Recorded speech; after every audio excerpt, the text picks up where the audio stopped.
안녕하세요, 구독자 여러분.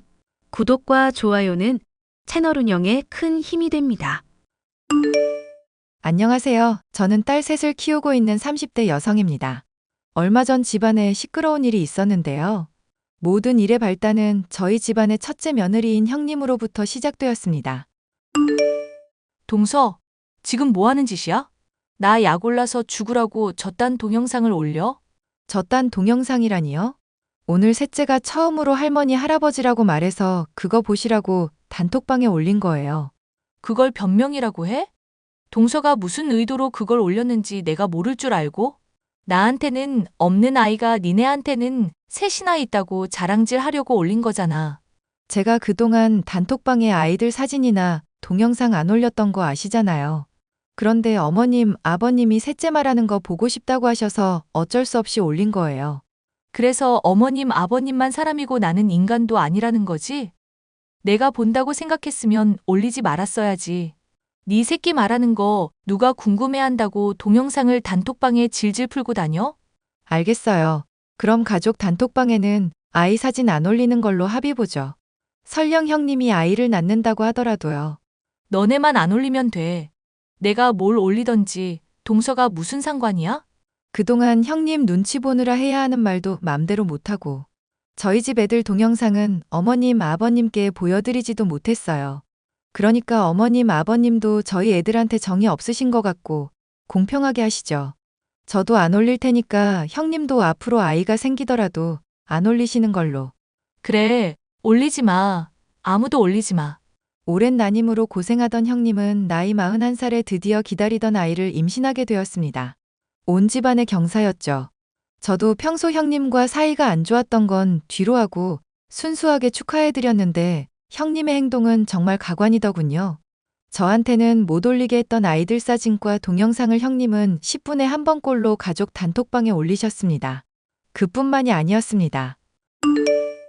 너 왜 혜준이 돌잔치에 안 와? 너 신보가 그렇게 생겨먹어서야 되겠니?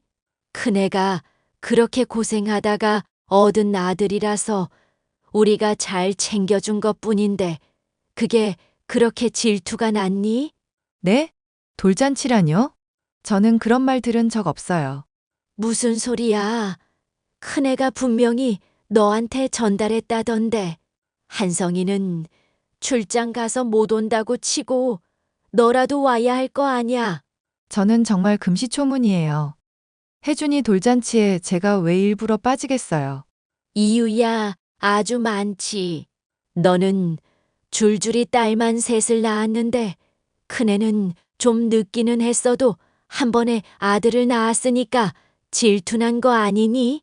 사람들이 너 안 온 거 알고서 뒤에서 얼마나 수근거렸는지 내 얼굴이 다 화끈거리더라. 형님, 이게 도대체 무슨 말이에요? 오늘 혜준이 돌잔치인데 저만 쏙 빼놓으셨어요? 무슨 말이야, 동서. 나는 분명히 동서한테 톡도 하고 집으로 초대장도 보냈는걸? 저희 집에 온 초대장 없고요. 톡도 온 게 없는데 무슨 거짓말을 하시는 거예요. 초대장은 우체국 아저씨가 빠뜨렸을 수도 있고, 톡은 신호가 불안정해서 전송이 안 됐나 보지. 나는 분명히 초대했고 동서가 안 온 건데 나보고 어쩌라는 거야. 그냥 보내고 말 게 아니라 저한테 확인을 하셨어야죠. 오늘 돌잔치에 불참한 것 때문에 제가 얼마나 곤란해졌는지 알긴 하세요? 동서가 평소에 날 싫어하니까 답이 없는 줄 알았지. 동서는 내가 가족 단톡방에서 뭐라고 해도 아예 답이 없잖아. 나는 동서가 가끔 단톡방 나간 줄 알고 멤버 확인해 본다니까. 그거야 형님이 아이 사진을 과하게 보내시니까 그렇죠. 저한테는 저희 아이 사진 보내지 말라고 해놓으시고선 형님네 아이 사진은 왜 그렇게 보내시는 거예요? 어머님, 아버님이 보내달라고 하도 성화여서 나도 어쩔 수가 없어. 동선에는 딸만 셋이라 영 실속이 없다고 하시잖아. 우리 혜준이야말로 진짜 친손자라고 하시면서 너무너무 예뻐하시는데 내가 별도리가 있어? 사진이라도 자주 보내드려야지. 형님, 지금 저랑 어머님 사이 이간질 하시는 거예요? 이간질이 아니라 그게 사실이야. 그러니까 동서는 나랑 어머님 사이에 낄 생각을 하지 말라고. 그동안 아이 많다는 이유로 관심 조금 받았겠지만 이제는 끝이야. 우리 혜준이가 우리 집안의 주인공이거든. 형님의 말대로 온 집안의 관심은 형님의 아들인 혜준이에게로 쏠렸습니다.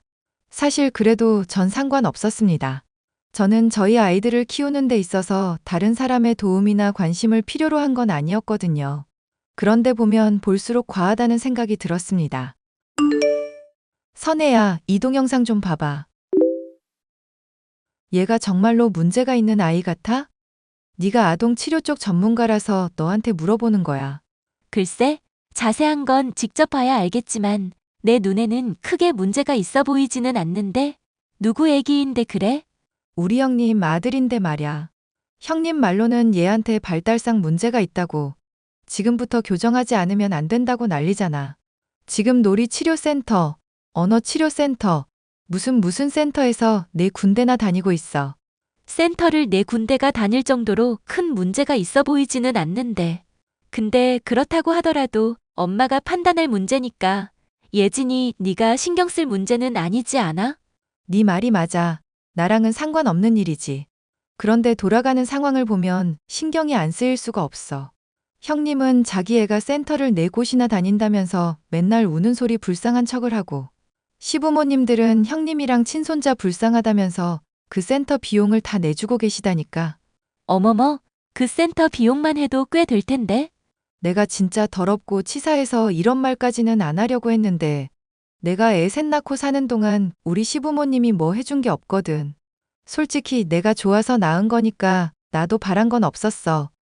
근데 안 해줄 거면 똑같이 안 해주는 게 맞지 않니? 그렇지. 며느리가 둘인데 누구한테만 해주고 누구한테는 안 해주면 말이 안 되는 거지. 근데 우리 시부모님들은 말야. 형님이 아들 낳자마자 병원비, 조리원 비용 싹 다 해주시고, 옷이며 장난감 전부 백화점에서 사다 바치시더라. 최근에는 걔가 다니는 센터 비용까지 내주신다는 거 듣고 내가 정말 어이가 없었어. 네가 많이 서운했겠다. 내가 관심을 끊어야겠지. 이러다가 나만 스트레스 받고 나만 힘든 거니까. 저는 그렇게 형님네와 관련된 일에 관심을 일체 끊으려고 했습니다. 그런데 저는 우연한 기회에 형님이 뭔가를 숨기고 있다는 것을 눈치채게 되었습니다.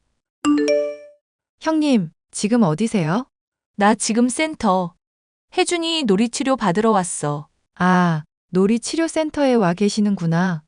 그것도 어머님이 비용 다 대주고 계시는 거죠? 그래. 왜? 안 입고? 아니, 그런 건 아니고요. 혜준이 치료 잘 받고 있나 궁금해서요. 혹시 그 센터 이름 좀 알려주실 수 있어요? 제 친구가 그쪽 전문가인데 도움을 드릴 수 있을지도 몰라요. 동서는 내일에 관심 꺼. 혜준이 일은 내가 알아서 할 거니까.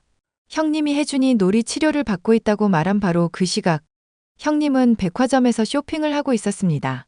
저는 뭔가 이상하다고 생각해서 그날부터 저희 두 아이를 어린이집에 보낸 후 막내를 들쳐업고 형님 뒤를 밟았습니다.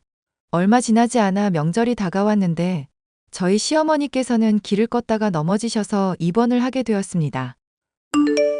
아이고, 역시 우리 큰애 음식 솜씨가 짱이구나. 어쩜 이렇게 반찬 하나하나가 다 정갈하니. 음식은 다 정성이라고 하잖아요. 어머님을 생각하는 제 마음이 담긴 거니까 맛있는 거죠. 둘째, 너는 어째 이 시어머니가 입원을 했다는데도 코빼기도 안 보이니? 정말 죄송해요. 그치만 저희 둘째가 대학병원에 입원 중이어서 제가 거기 붙들려 있어요. 어머님 병원도 찾아뵙지 못해 죄송합니다. 입원한 이유가 뭐라고 했더라? 갑작스러운 알러지 반응이에요. 검사를 여러 번 했는데도 아직 정확한 원인을 못 찾았어요. 그러게 별 볼 일 없는 여자애를 셋씩이나 낳아대니 그렇게 애들 몸이 약하지. 쯧쯧. 네? 나처럼 하나 낳아서 잘 키울 생각을 해야지 말야. 케어도 안 될 정도로 줄줄이 낳아놓고 그게 뭐 하는 짓이야? 어머님 보살필 정신도 없을 정도로 바쁜 게 말이 돼? 그거 아주 애새끼가 아니라 짐덩어리네. 짐덩어리야. 형님, 말씀이 너무 지나치신 거 아니에요? 너희 형님이 틀린 말한 것도 아닌데 뭘 그렇게 화를 내니? 너네들 딸 줄줄이 낳을 때부터 알아봤어. 둘째 낳고 못 낳게 했었어야 하는데 기어이 셋째까지. 아이고, 저 군 식구들 먹여 살리느라 우리 아들 고생할 거 생각하면 벌써부터 눈물이 앞을 가리는구나. 어머님, 됐고, 이제 곧 명절인데 내가 입원해 있는 처지니까 둘째 네가 차례 준비하거라. 조상님에 대한 예의를 소홀히 하면 안 되는 거 알지? 저는 저뿐만 아니라 저희 아이에게까지 막말을 하는 형님과 시어머니에 대해 더 이상 참지 않기로 결심했습니다. 형님, 차례 음식 한두 가지만 해서 보내주세요. 형님, 음식 솜씨가 그렇게 좋으시다니까 저도 정말 기대가 되네요. 어머님이 동서한테 시켰는데 왜 나한테 그래? 귀찮겠으리. 제가 전반적으로 준비할 테지만 형님께서도 한두 가지 정도는 해서 보내시는 게 이 집안 며느리 된 도리 아닐까요? 형님이 그런 걸 귀찮게 생각하시는 줄은 상상도 못했어요. 정말 그게 그렇게 귀찮으세요? 아, 알았어. 동서 은근히 사람 피곤하게 한다. 어머님 앞에서만 착한 척하면서 뒤로는 손윗사람을 막 부려먹네. 가식 덩어리. 네, 제가 좀 그런 면이 있죠. 그럼 음식해서 저희 집으로 보내주세요. 명절이 다가오자 음식이 담긴 택배 상자 하나가 도착했습니다. 거기에는 형님이 한 음식들이 들어있었는데 한눈에 보기에도 먹기가 싫을 정도로 성의가 없어 보였습니다. 맛도 처참했고요.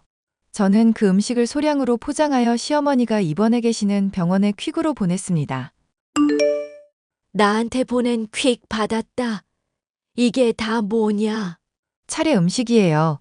입원해 계시더라도 드실 건 드셔야죠. 한번 맛 좀 보세요. 둘째야, 너 이걸 제사 음식이라고 만든 거냐? 너 요리 솜씨가 그게 뭐냐? 조상님이 네 음식 먹고 천벌 내리시겠다. 어머, 그렇게 맛이 별로예요? 네가 첫째 밥만 닮아봐라. 내가 널 구박할 이유가 있나? 첫째가 한 음식들은 전부 다 맛있는데 너는 이딴 걸 음식이라고 만들고 있으니 기도 안 차는구나. 이딴 건 음식물 쓰레기통에 갖다 버려라. 그거 첫째 형님이 한 건데요. 뭐? 형님이 어머님께 갖다 바친 반찬들, 그거 직접 한 거 아니에요. 어머님 앞에서 자랑질 하려고 백화점에서 반찬 사다가 자기가 한 것처럼 포장해서 보낸 것 뿐이라고요. 너는 이제 하다 나랑 첫째 사이를 이간질까지 하려고 그래. 나는 네가 한 말 절대 못 믿어. 딸 셋 낳은 둘째 며느리가 아들 낳은 첫째 며느리한테 앙심을 품으면 무슨 거짓말을 못해? 그럼 이건 어떠세요? 형님 아들 치료센터 다니는 거 그거 다 거짓말이에요.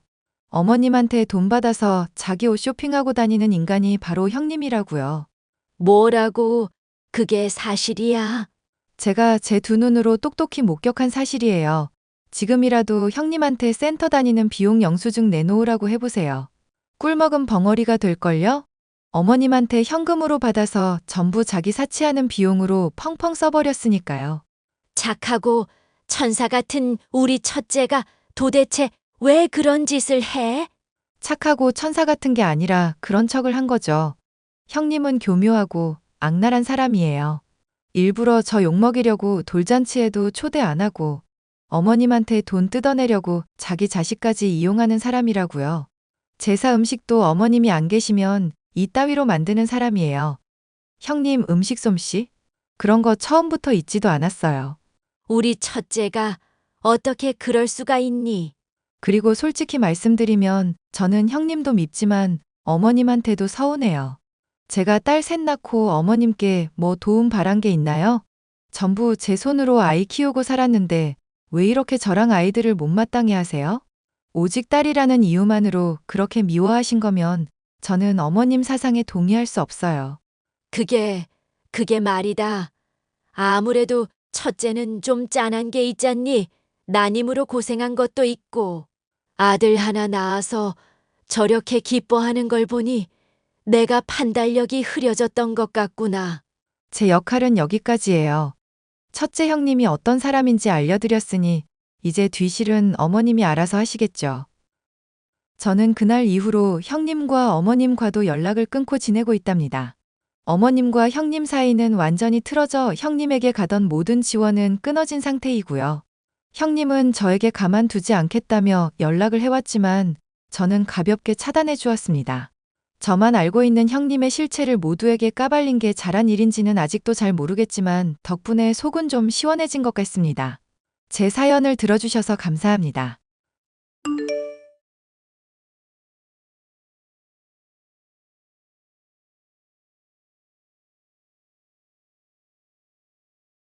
안녕하세요. 평소 판이나 유튜브 사연을 잘 챙겨보는 35살 여성입니다. 저는 얼마 전에 참 바보 같은 인생을 살았으면서도 제 인생의 전환점을 맞게 되었답니다. 요즘엔 파혼이 이혼보다 낫다는 말이 있죠? 점점 그 말을 실감하면서 사는 중이거든요. 아무리 인식이 많이 개선되었다고는 하나 이혼녀라는 타이틀은 제 인생에 있어서 오점이 되어버렸어요. 딱히 혼인신고를 하지 않아서 이혼을 했다고는 할 순 없겠지만 남들이 다 아는 사이였으니 결혼했다가 이혼한 거나 마찬가지겠죠 뭐. 사연을 써내려가면서 편의상 남편이라고 지칭하겠습니다. 저는 20대 초반에 카페 아르바이트를 하며 남편을 만났습니다. 남편은 저보다 6살이나 많은 연상이었고 군대를 다녀와 취업 준비에 한창이던 취준생이었죠. 당시만 해도 취업이 하늘의 별따기라는 말이 있었는데요. 그만큼 취업난이 장기화되면서 고통받는 젊은 청년들이 늘어났죠. 남편도 그 중에 한 명이었습니다. 자기야, 이번에 면접 볼 때 입을 정장 좀 사게 돈 좀 보내줘. 지난달에 산 건 어쩌고? 이제 계절도 바뀔 때 됐고, 솔직히 유행도 지났고, 왠지 새 옷 입으면 기분도 좋아지고 면접도 잘 볼 수 있을 것 같단 말야. 그건 그렇지. 내가 지금 계좌로 50만 원 보낼 테니까 확인해봐. 오케이, 확인했어. 역시 자기밖에 없다니까. 그나저나 이번 주에 어머님 생신 아니야? 뭐라도 해드려야 하는 거 아니야? 글쎄, 내가 벌어둔 돈이 없으니까 딱히 뭘 해드린다는 생각은 안 해봤어. 우리 엄마가 많이 바라는 스타일은 아니잖아. 아니야. 여자들 마음은 그게 아니지. 작은 선물이라도 하나 사드려야지. 내가 돈이 어디 있어서 선물을 싸. 이렇게 너한테 매번 빌려 쓰는 형편에. 이게 왜 빌리는 거야? 다 미래를 위한 투자인 거지. 내가 벌면 되니까 너무 부담 갖지 마. 역시 자기는 쿨해서 좋아. 내가 나이값 못한다고 욕먹는데도 자기만 생각하면 힘이 불끈불끈 난다니까. 그래서 어머니 선물은 뭘로 해드리면 좋을까? 안 그래도 저번에 백화점에서 목걸이 세트 보시던데 그게 가격이 좀 나갔어. 얼만데 그래? 80 얼마 했던 것 같아. 근데 솔직히 요즘 금값도 많이 떨어졌고. 이왕 해드리는 거 좋은 거 해드려. 내가 100만 원 더 보낼 테니까. 꽃이라도 한 다발 더 사드리고. 허튼데 쓰면 안 된다? 알겠어. 그나저나 오늘은 일 늦게 끝나. 늘 그렇지. 손님들이 가야 끝나는데 끝날 기미가 안 보인다. 하필 동창 모임이라네. 그럼 오늘 저녁에도 못 보겠네. 면접 준비해야 해서 잠깐이라도 보려 했더니. 어쩔 수 없지 뭐. 다음에 보자고. 나 손님이 불러서 가봐야 해. 수고해. 네, 여러분들이 보시기에도 제가 호구 같죠? 22살쯤에 아르바이트를 하며 남편을 만나 첫눈에 반한 뒤로 무엇에 홀렸는지 남편의 뒷바라지를 자처했어요. 부모님은 당연히 결사반대하셨지만 워낙 확고하게 굴었던 탓에 저를 지지해주며 남편과의 동거를 허락하셨습니다. 남편은 오랜 시간이 지났음에도 불구하고 취업이 잘 안 되는 모양이었습니다. 저는 낮에는 부모님이 운영하시는 마트에서 일을 하고 저녁부터 새벽녘까지는 호프집에서 일을 했어요. 그리고 주말에는 택배 아르바이트를 하며 생계를 책임지고 있었습니다. 제가 대학을 가지 않은 이유는 책상에 가만히 앉아서 공부하는 게 적성에 안 맞기도 했고 부모님을 따라 사업이라는 걸 해보고 싶은 이유였습니다. 부모님은 동네에서 작은 마트를 운영하고 계셨어요. 남들은 마트가 뭐 대수냐고 하지만 이래봬도 부모님은 전국에 체인점이 30개가 넘는 마트를 운영하고 계십니다. 30살이 다 되어가는 나이에도 변변찮은 직업도 아니고 밤낮 없이 일만 하는 딸이 불쌍하셨는지 원래 직원들이 받는 월급보다 조금 더 쳐주셨고 덕분에 생활은 모자람 없이 할 수 있었어요. 아가, 저번에 현성이 통해서 선물 잘 받았다. 어머, 어머니 너무 잘 어울리세요. 역시 어머니가 보시는 안목이 있으시죠. 현성 씨가 언급해줘서 제가 수월하게 골랐어요. 아주 만족스러워. 그런데 이제 너네들 슬슬 결혼할 때 되지 않았어? 아직 현성 씨 직장도 안 다니고 저희도 지금이 더 좋기도 하고요. 자리 잡고 나서 천천히 생각해 보게요. 아니, 그래도 그렇지야 너희들이 알고 지낸 시간이 몇 년인데, 그러다 나이 다 까먹고 애도 안 낳고 그럴라고? 에이, 아니죠. 현성 씨 취직하고 자리 잡으면 바로 할 거예요. 안 그래도 이번에 합격 못하면 죽어야 된다면서 아주 이를 갈더라. 이번에 대기업에만 3군데 지원했다며. 아유, 그 놈의 새끼 눈만 높아서. 솔직히 이왕 취직하는 거 좋은데 하면 좋죠. 그러다 너 떼놓치고 후회할 일 생긴다. 준비 안 되어 있어도 이때다 싶으면 하는 거야. 그러다 좋은 사람 놓치고 후회하지 말고. 오빠랑 저랑 보낸 세월이 얼만데요. 아, 그리고 지난번에 챙겨주신 반찬 잘 먹었습니다. 그래, 그렇다면 다행이고. 우리 현성이 굶지 않고 잘 챙겨줘서 나도 반찬 해다 줄만 난다. 그리고 너 요즘 수입 좀 어떠니? 저야 뭐 똑같아요. 부모님 가게에서 일하고 밤에도 아르바이트 다니고요. 그래서 우리 아들 잘 챙겨주기나 하겠니? 너무 일만 하면서 지내도 못 써. 차라리 너도 현성이처럼 어디 회사에 취직하는 건 어때? 에이, 저는 어디 한 군데에 얽매이는 게 싫어요. 오히려 이런 게 더 생동감 있고 좋은데요. 걱정 마세요, 어머니. 우리도 형편이 좋은 건 아니라서 많이 보태주질 못한다만, 그래도 어디 가서 기죽지 않게 해줘야 한다. 아, 그리고 이번에 그 집 전세로 돌렸다며? 누구 명의로 했니? 제 명의로 했어요. 대출 안 받고 하느라 정말 죽을 뻔했어요. 아니, 왜 우리 아들 명의로 안 하고? 제 돈 들어갔으니까 제 명의로 했죠. 오빠가 아직 수입이 있는 게 아니니까요. 그리고 애초에 제가 살던 집이라서요. 그래도 그렇지. 남자 기죽이지 말아라. 나중에 회사 들어가면 번듯하게 전셋집이라도 있어야 하잖니. 거의 10년 가까이 남편을 뒷바라지하면서 단 한 번도 힘들다는 생각을 한 적은 없었습니다.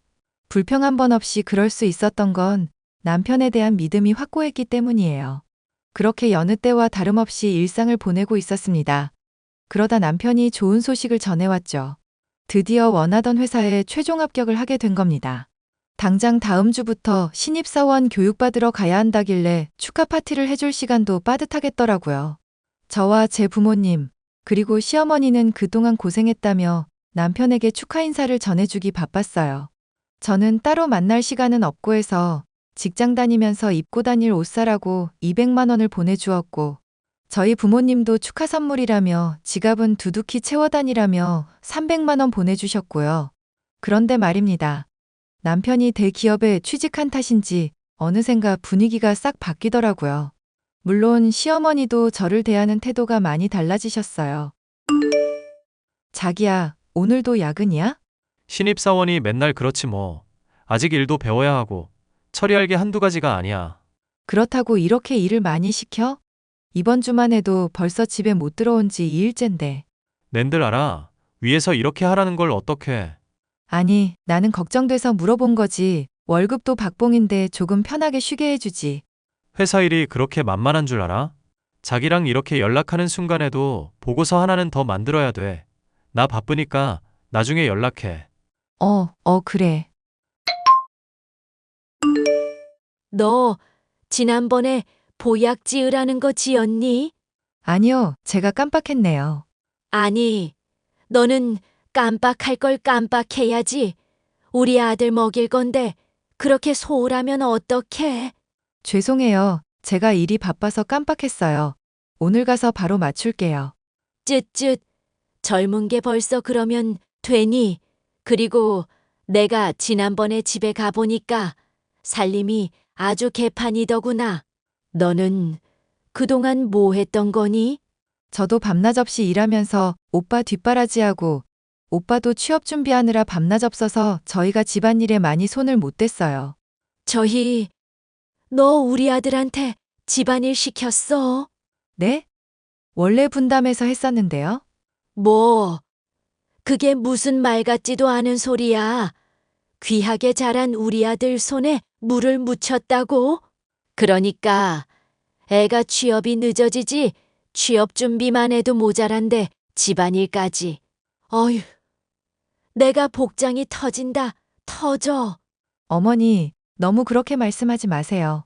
원래 집안일은 누구 하나 몰아서 하는 게 아니잖아요. 그리고 오빠가 자발적으로 도와준다고 하는 건데. 제가 하지 말라고 해도 하는데 어떡해요. 으이구, 자랑이다. 이제 대기업 다니는데 받들어 모시고 살아야지.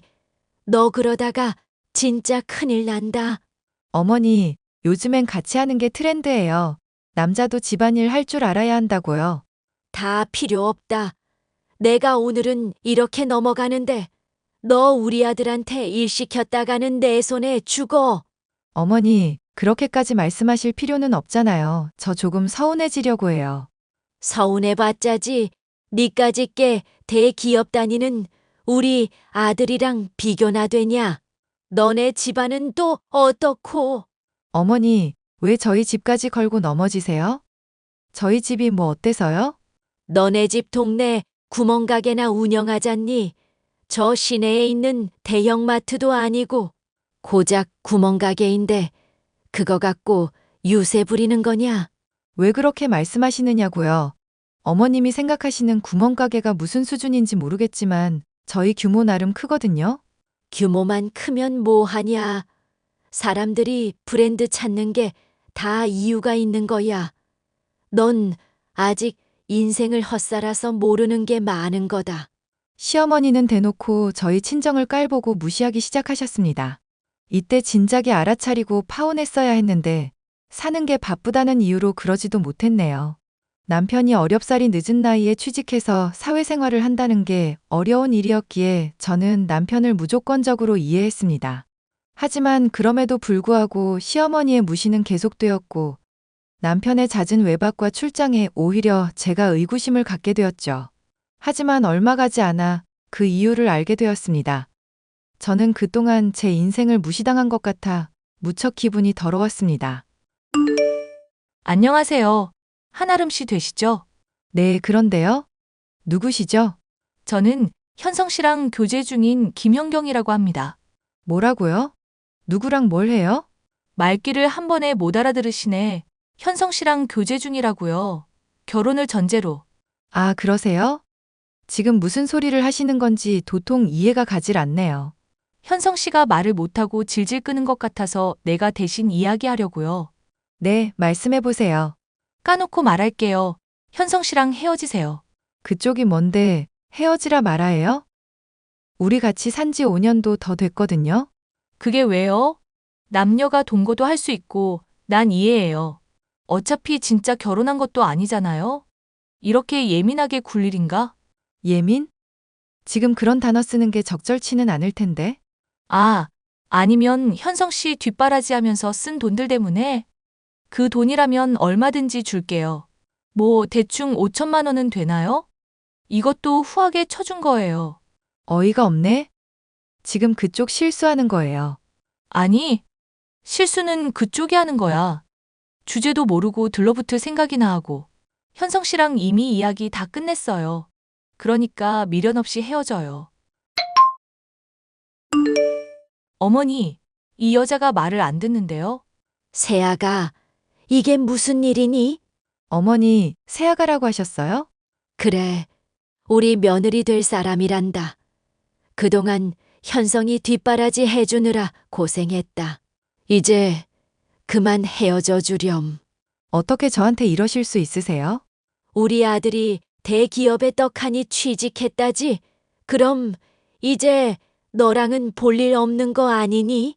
그게 무슨 말씀이세요? 중소기업 같은 동네 구멍가게에서 일하는 며느리 필요 없다. 직업도 없는 너 따위 필요 없으니 헤어지거라. 그 코딱지만한 가게에서 뭘 한다고 그러니? 생활비나 벌 수 있니? 너무 하시네요. 그동안 제가 현성 씨한테 어떻게 했는데.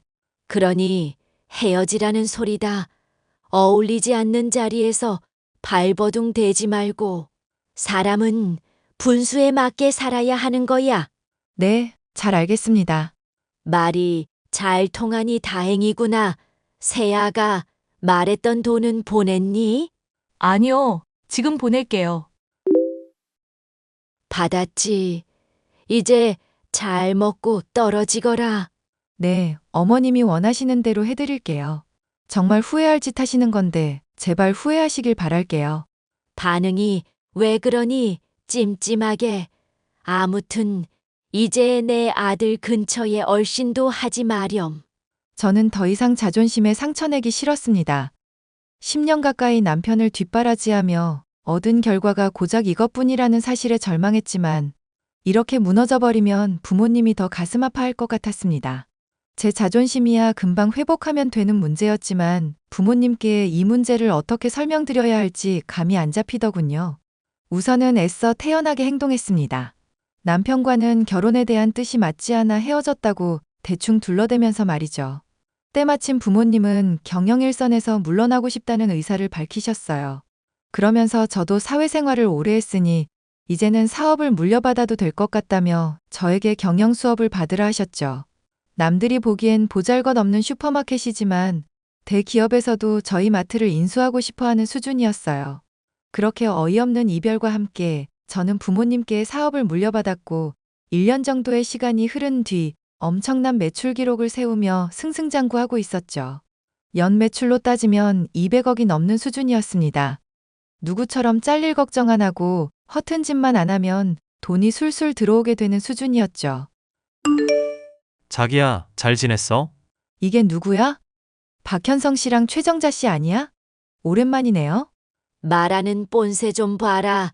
다름이 아니라 기니 할 말이 있어서 연락했다. 이미 끝난 사이에 무슨 할 말이 더 남아있나요? 아름아, 내가 그동안 정말 죽을 죄를 지었다. 그러니 우리 다시 시작하지 않을래? 어디서 개가 짖나? 내가 네가 고생한 건 새까맣게 잊고 그년한테 홀려서 잠시 정신이 어떻게 됐었나 봐. 그러니 이제 그만 날 좀 바라봐 줄래? 그래, 보아하니 너도 솔로인 것 같은데 아직 마음 안 변했으면 다시 시작하렴.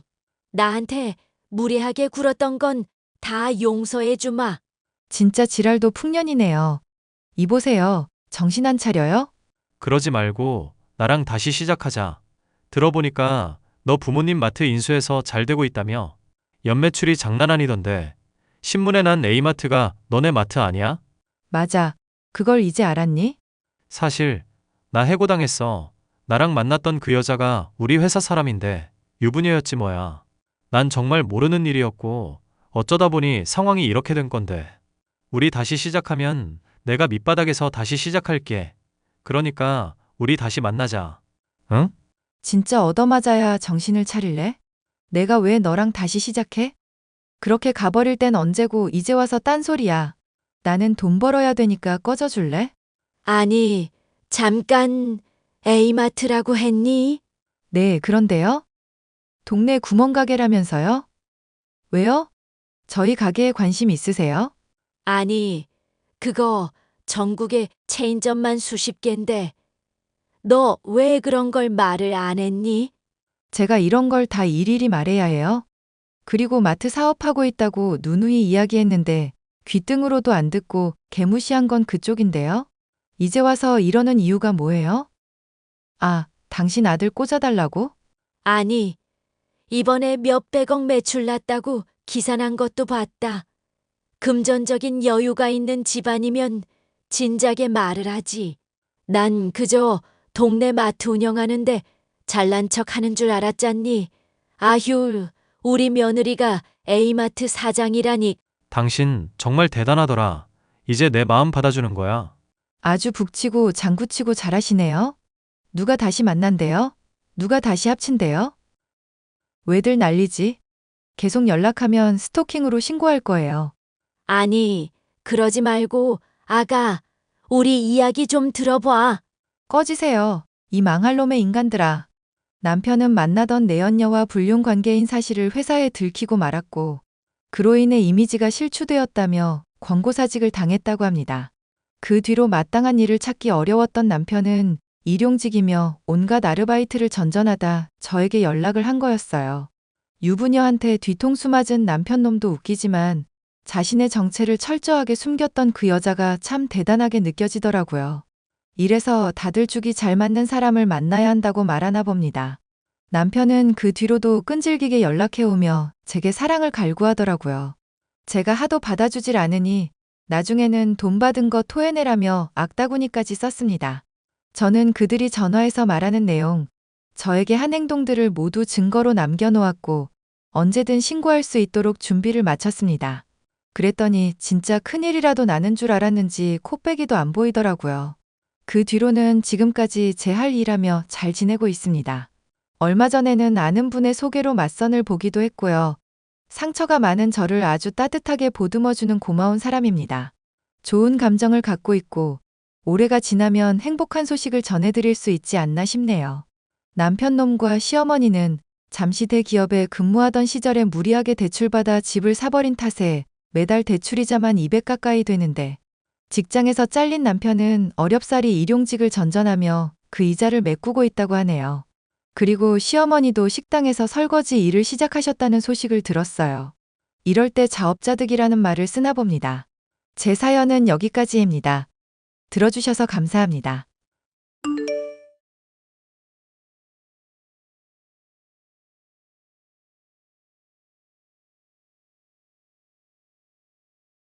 안녕하세요.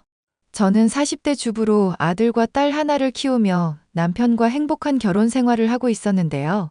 개념 없는 동서로 인해서 결혼 생활 내내 힘들어하다가 최근에야 해방이 되어 편한 생활을 하고 있습니다.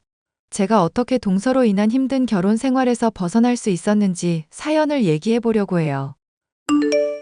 형님, 저 임신했는데 어떻게 명절에 애들 옷 사입히라는 식으로 돈 한 푼을 안 주실 수가 있어요?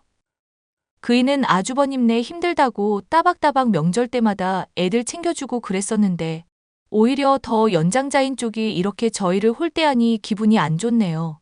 말이야 명절에 애들 챙겨준 거라지만 서방님 공무원 공부한다고 5년 넘도록 노량진에 계실 때 돈 지원해줬던 걸 기억해야지. 그거 고맙다고 말하는데도 남편이나 나나 거절한 거라서 서방님이 그런 식으로 챙겨주시는 거야. 정 돈 주는 게 아깝다고 하면 명절 때 애들 안 챙겨줘도 돼. 아니, 그건 저 결혼하기 전의 일이잖아요. 그이가 결혼하고 나서는 제가 형님한테 받은 게 한 푼도 없는데요. 공무원 남편 덕분에 집에서 편하게 쉬면서 일도 안 하고 지내는 동서가 할 말은 아니지 않을까? 솔직히 받은 게 한 푼 없다고 하지만 서방님이 공무원 시험 편하게 공부할 수 있었던 건 우리 지분이 충분히 크다고 생각하는데? 전 전혀 그렇게 생각 안 하는데요. 얼마 되지도 않는 푼돈 가지고 솔직히 지금 형님이 고집 부리는 걸로 밖에 안 느껴져요. 동서 말고는 가족들 모두가 다 인정하고 있는데? 어머님이나 아버님, 심지어 서방님까지 그렇다고 하는데 왜 동서 혼자 난리야?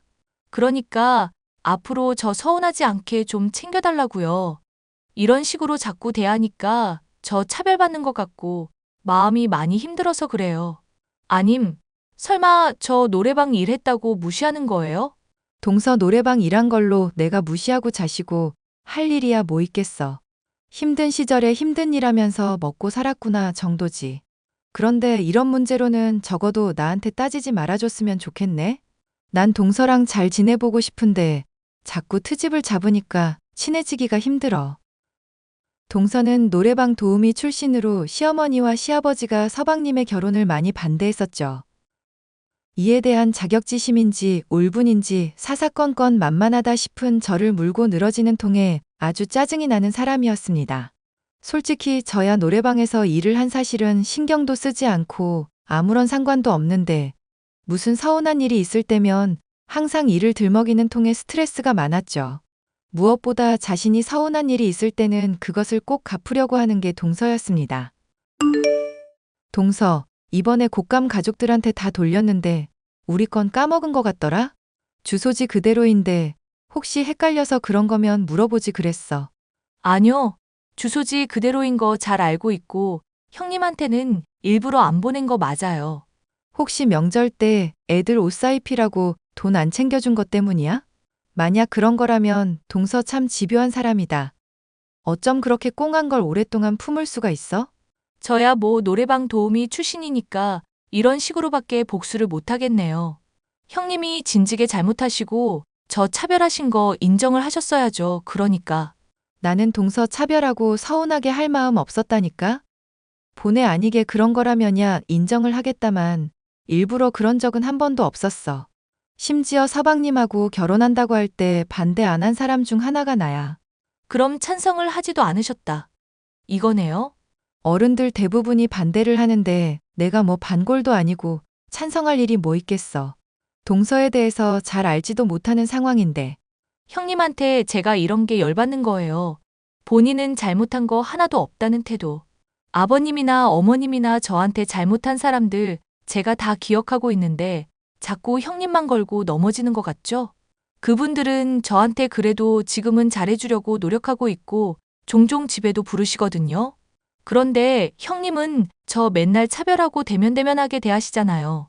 그러니까 내가 동서한테 뭘 잘못했는지 구체적으로 말을 해주라. 그럼 내가 고치든지 오해가 있음 풀든지 할게. 형님이 워낙 교묘한 사람이라 안 걸리게 하신 거잖아요. 괜히 트집 못 잡게. 정말 답이 없는 사람이다. 동서는 앞으로도 이런 식으로 나 계속 신경 쓰이게 하고 스트레스 줄 거야? 아, 말하다 보니 형님부터 먼저 태도를 고치셔야 할 거 하나 생각났네요. 저번에 가족들 모였을 때 물건 뭐 하나 없어졌다고 하니까 다짜고짜 저 의심했었잖아요. 루아 커피인가 뭔가 하는 거 저는 관심도 없었는데. 말했었잖아. 동서가 말하는 게 뭔가 앞뒤가 안 맞는 게 이상하다고. 동서 도우미 일하기 전에 커피 바리스타 자격증 딸까 고민도 했었다며. 그럼 당연히 커피에 대해서도 어느 정도 알고 있을 거 아냐. 근데 어머님 집에 있던 루아 커피가 갑자기 사라졌다고 했을 때 동서가 뭐라고 그랬어? 커피 같은 거 자기는 먹을 줄도 모르고 관심도 없다며. 누가 봐도 이거 조금만 생각해보면 이상한 일 아냐? 또, 지금 저 도우미 일하는 거 은근슬쩍 꺼내신 거 맞죠? 무슨 말만 하면 항상 제 과거 이런 식으로 들추니까 제가 형님을 싫어하는 거예요. 제발 좀 저한테 잘해주시고 나서 서운하다 뭐다 말을 하시라고요. 이상한 것을 놓고 이상하다 짚었을 뿐인데 또다시 본인의 상처를 들먹이며 화제를 전환하는 동서였죠. 집안 사람들도 이렇게 저와 동서가 사이 나쁜 것을 알다 보니 어떻게든 친해지게 만들려고 부더니도 애를 썼습니다. 특히 시어머니는 저와 동서를 종종 집으로 부르시며 친하게 만들려고 같이 만두를 빚는다든가 요리를 가르쳐 주시는 등 친해질 수 있는 시간을 갖게 해주셨죠. 예, 아가, 너 제발 좀 둘째 며느리한테 입 바른 말 하는 것 좀 그만두거라. 나이 먹어서 너희 둘이 싸우는 거 보면 내 심장이 콩닥콩닥거리고 속이 울렁거려서 그래. 어머님, 죄송한 말씀이지만 저도 동서 어지간한 문제는 참아주고 있어요. 그런데 동서가 자꾸 선을 넘고 물건을 훔친다거나 훤히 보이는 헛짓거리를 하니까 문제죠. 나도 걔가 가끔은 개념 없이 군다고 느낄 때가 있다. 하지만 사랑으로 보듬고 잘 대해주다 보면 걔도 인간인데 언젠가는 좀 마음을 돌리지 않겠니? 너무 미워만 하지 말고 기왕 이씨 집안 식구로 받아들인 김인이 조금은 너그럽게 바라봐 주려고 하자꾸나. 어머님이 마음이 너무 좋으셔서 그래요. 이렇게 잘해주면 고마운 줄을 알아야 하는데 오히려 사람을 우습게 보니까 제가 화가 나요, 정말. 당장 저번만 하더라도 어머님이랑 아버님이 유산 물려주는 걸로 운 좀 띄운다 싶으니까 대뜸 아파트 갖고 싶어요. 땅 갖고 싶어요. 그게 할 얘기인가요? 그냥 주는 거 받는 것도 감지덕지 해야 할 판에 돈 욕심은 왜 그렇게 많은 건지 모르겠다니까요. 너도 이해해 주거라. 걔 얘기 들어보니까 어릴 때부터 집안이 많이 가난했다더라. 엄마는 이혼하고 아빠는 바람피고 매일 가족이 함께 지내면서 화목한 날이 없었다고 하니 마음이 아프더구나. 불쌍한 애다 생각하고 한번 잘해주려고 노력은 해보렴. 힘들긴 하지만 어머님이 그렇게까지 말씀하시니 저도 노력해 볼게요. 나중에 가족이 다 같이 모여서 오손도손 잘 지내는 모습을 하루라도 봤으면 좋겠다는 어머님의 간곡한 요청을 듣고도 모른 척 할 수는 없었죠. 저는 동서와 친해지기 위해 부단히도 노력을 했었고, 동서도 그런 마음을 아는 것인지 시어머니의 앞에서만큼은 제게 틱틱거리는 모습을 보이지 않으려 했습니다. 하지만 그러고 얼마 지나지 않아 또다시 문제가 생기고 말았는데요. 어머님의 집에 있던 물건들이 하나둘씩 사라지기 시작한 것이었죠. 어머님, 죄송하지만 동서한테 도벽이 있는 것 같아요. 귀신이 훔쳐가는 게 아니고서야 이렇게 자꾸 물건이 사라지는 게 말이 안 되잖아요. 괜찮다. 아직은 뭐 귀금속이며 비싼 물건들은 안 건드는 거 보니 필요해서 가져갔겠지. 내버려두면 언젠가는 뉘우치고 돌려주든지 할 테니까 신경 끄도록 해라. 어머님이 아버님이랑 노력해서 얻은 재물인데 집안 도둑년한테 그걸 다 뺏기도록 내놓아서야 되겠어요? 말을 해서 알아들을 종자였으면 제가 겁을 줬을 때 나중에라도 실토를 했었겠죠. 당장 지금만 해도 어머님이 저랑 친해지라고 부른 건데 또 도둑질이라니 이건 정말 상상도 못할 일이네요. 사실 아들 진우도 이거 짐작은 하고 있는 모양이더구나. 무슨 우울증인가 치료하고 있다는데 주기적으로 뭔가를 좀 훔쳐줘야 스트레스가 풀린다고 해서 눈 감아 달라고 하니 내가 뭐라 따질 일이 아니겠다 싶구나. 세상에, 서방님께서도 이미 그럼 알고 있으셨대요? 저는 당연히 모르는 줄로만 알았죠. 그러니까 너도 모른 척 해다오. 따지고 보면 걔가 훔쳐가는 것들만큼 내가 뭐 주려고 할 때마다 뺏어 주고는 있다. 그걸 또 차별이라고 생각하는 모양이기는 하다만 어머님이 이렇게 모른 척 배려하는 줄 알면 동서가 이러지는 않을 것 같은데요. 아님 제가 넌지시 귀띔이라도 해볼까요? 그러지 마라. 일단 걔가 정서적으로 안정화될 때까지 지켜보겠다고 둘째한테 약속을 이미 해뒀다. 너도 지켜보면서 스트레스야 많이 받겠지만 그러려니 하고 넘어가렴. 서로 많이 친해진 것 같으니 같이 부르는 일도 차츰 줄이려고 하마. 알겠어요, 어머님. 사실 저만 동서에 도벽이 있다는 걸 알고 있는 줄 알았는데 그건 서방님이나 어머님 역시도 마찬가지였죠. 아무리 우울증 증세라고 해도 물건을 훔쳐가는 걸 내버려두고 있다니 저로서는 따라할 수도 없을 정도로 대단한 인내심이다 싶었습니다. 하지만 저는 어머님을 존경했고 그 관대함을 조금이나마 배워보고자 하는 마음에 동서의 도벽에 대해서도 같이 눈을 감고 있었는데요. 저로서는 도저히 참기 힘든 일이 나중에 터지고 말았습니다. 바로 어머님의 금고가 털리고 그 안에 폐물들 몇몇이 제 가방에서 발견된 일이었죠. 제가 물건을 훔쳤다고 의심을 받았지만 다행히도 서방님을 통해 바로 진실은 드러났죠. 얘야, 내가 미안하다. 솔직히 난 이게 무슨 일인지도 모르겠구나. 그게 무슨 말씀이세요, 어머님? 아, 형수. 제가 집 뒤져보니까 엄마 폐물이 다 발견이 됐더라고요. 아마도 형수한테 뒤집어 씌우려고 집사람이 헛짓거리 한 것 같아요. 나도 너 의심이야 당연히 안 했다만 많이 놀라기는 했구나. 아니요, 그러실 수 있죠. 그보다 궁금한 게 있는데요. 금고 비밀번호 동서한테 알려주신 적 있으세요? 내가 걔한테 시켜서 은행 돈 출금해 오라고 시킨 적이 몇 번이 있기는 한데 그거랑 비밀번호가 비슷해서 아마 알았나 보구나. 저한테 뒤집어 씌우려고 한 것도 어이없지만 완전히 똑같지는 않은 게 더 소름 돋네요.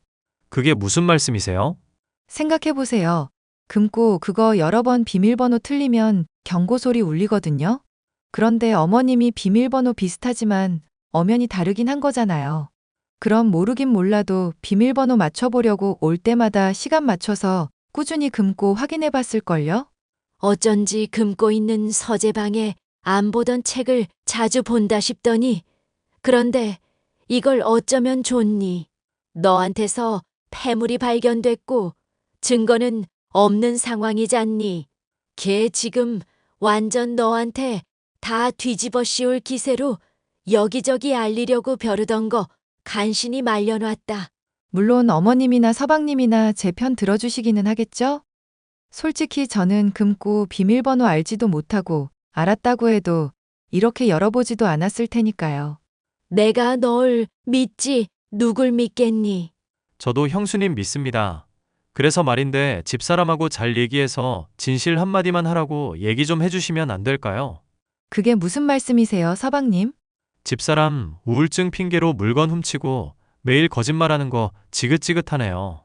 이제 엄마랑 형수한테까지 이러니까 저도 참지 않으려고요. 형수님이 추궁하는데도 거짓말하면 저 그냥 이혼할 생각입니다. 예. 너 정말 괜찮겠어? 그렇게 반대하는 결혼 힘들게 해놓고선 이혼이라니? 서방님도 많이 생각하고 말씀하신 거겠죠. 좋아요. 그럼 동서가 저한테 뒤집어 씌우려고 했던 이유 한번 알아내 볼게요. 어머님이 믿어주시자 제 가방에서 폐물이 발견된 상황에서도 저는 침착할 수 있었죠. 하지만 동서는 제가 이제까지 물건을 훔쳐놓고는 자신에게 뒤집어 씌운 거라며 오만 난리를 피우고 있었는데요. 모든 내막을 알고 보니 이건 무슨 사이코 패스인가 의심이 될 정도였습니다. 본인이 훔치는 걸 같이 눈 감아주고 참아줬더니 남에게 뒤집어 씌우다뇨. 동서, 나 사실 동서가 폐물들 내 가방에 집어넣었다는 거 다 알고 있어. 동서가 나 의심받게 하려고 그런 거 알고 있는데 대체 왜 그런 건지 이유나 들어보자. 형님이 지금 무슨 소리를 하는지 도통 모르겠네요. 본인이 훔쳐놓고 왜 이런 말을 하는지도 모르겠고요. 아, 설마 제가 하는 말 괜히 또 트집 잡아서 몰이하시려는 거예요? 본인이 지금 들켜놓고 저 이미지 안 좋은 거 아니까 덤기 씌우려고? 난 동서가 노래방 도우미 했어도 힘들어서 그랬을 거다 생각하고 있었거든.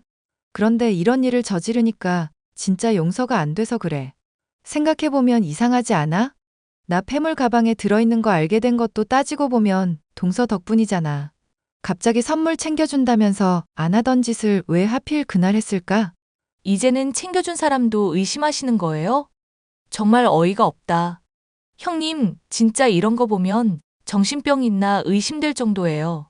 나 너무 억울해서 경찰에 지문 감시까지 부탁했어. 동서가 설마 장갑까지 끼고 그러진 않았을 것 같아서.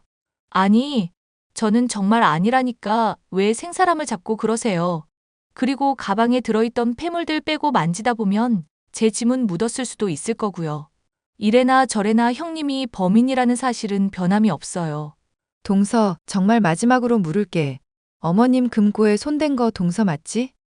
저 진짜 아니라니까 왜 자꾸 그러세요? 맹세라도 해야 믿으시겠어요? 내가 손댔으면 이씨 집안 며느리가 아니다. 됐죠? 어휴, 그래 차라리 잘 됐다 싶네. 지긋지긋한 동서랑 그럼 이제 연 끊고 기생충 같이 서방님한테 빌붙던 동서도 이제 이혼녀 신세 되는 거고. 뭐? 지금 대체 무슨 소리를 하는 거예요? 잘 봐. 이거 서방님이랑 나눈 대화니까. 이게 무슨 소리예요? 그이가 저랑 이혼한다고요? 어디서 이런 허접한 합성을 가지고 사람을 속이려고 하세요? 나는 분명 동서한테 기회를 줬어. 한 번이라도 진실을 말하고 사람들한테 친절할 수 있는 선택권을 줬다고. 그런데 동서는 끝까지 사람 기만하고 속이려고만 들었지? 아니, 이게 대체 무슨 소리냐고요? 이혼이라니, 제가 알아듣게 좀 설명하세요. 참아주는 사람 우습게 알고 자꾸 선 넘은 동서가 이제 죗값을 받는다는 얘기지. 다들 가만히 모른 척하고 있어주니까 정말 모를 거라 생각했어? 동서 불우한 과거며 우울증 생각해서 참아주고 있었는데 왜 고마운 줄을 모르고 자꾸 엇나가? 이러니까 서방님이 동서랑 이혼하겠다고 결심을 하시지. 야, 너 지금 이거 무슨 얘기인지 알아듣게 설명을 하라니까? 왜 자꾸 너 하고 싶은 말만 하고 묻는 말에는 대답을 안 하냐고. 너 이제 인생 망했다고, 이 술집년아. 뭐? 너 지금 말 다 했니? 술집년? 술집년을 술집년이라고 하지 뭐라고 하겠냐. 사람 고쳐 쓰는 거 아니라는 말에 딱 들어맞는 예시네. 하여튼 이혼 축하하고 앞으로는 두 번 다시 보지 말자. 이 미친년아.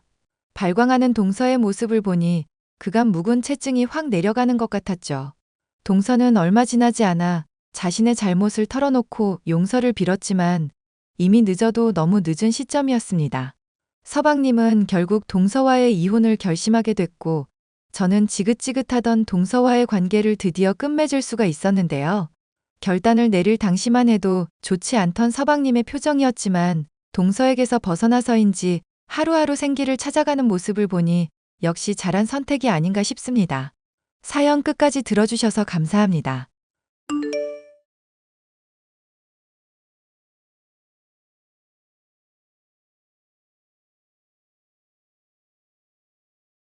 안녕하세요.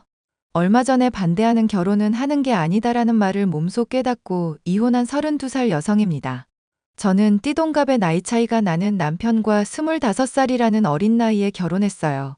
어릴 적에 부모님 다 돌아가시고 시장에서 장사하시는 할머니 밑에서 자랐습니다. 형편이 넉넉한 건 아니었기에 진작에 대학을 가겠다는 마음은 없었습니다.